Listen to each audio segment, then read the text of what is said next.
Meet Jack. Jack is getting ready for retirement. He scrimped and he saved, and sometimes he even gambled and won in the markets. But he'll never forget how much he lost when things tanked. Ever since the markets went haywire a few years back, Jack knows better than to depend on Wall Street for anything.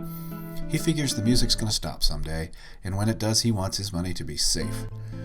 Jack gets a regular paycheck now, so he figures he needs a regular paycheck in retirement too.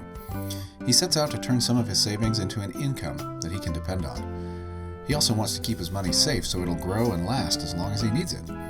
But of course, Jack doesn't have a crystal ball. He doesn't know how long he's going to need it to last. If he knew that, he'd bounce his last check.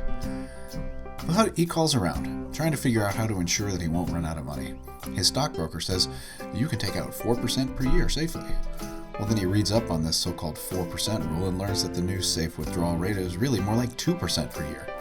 If you're lucky, and if you're allocated right, and if you don't catch a market nosedive in the first few years of retirement, and if you don't live too long. That's way too many ifs for Jack, so scratch that idea. Jack figures he needs a guarantee. Let some insurance company carry the risk of him living to 110 years old. He goes online to learn about annuities. On his first search, he sees a bunch of ads touting an 8% annuity return secret. Well, 8% is a whole lot better than the markets. Sounds pretty good, really good. Too good to be true?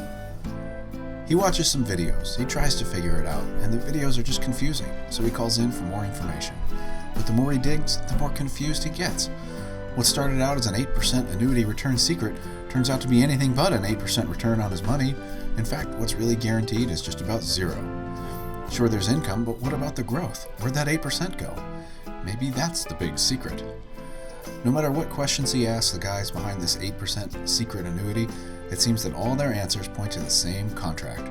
Never once did the guys even ask what Jack really needed. Jack starts to wonder, is the salesman showing Jack what's right for Jack, or is he just pushing what's right for the salesman? Jack goes back online for some more research, desperately seeking some straight talk about annuities.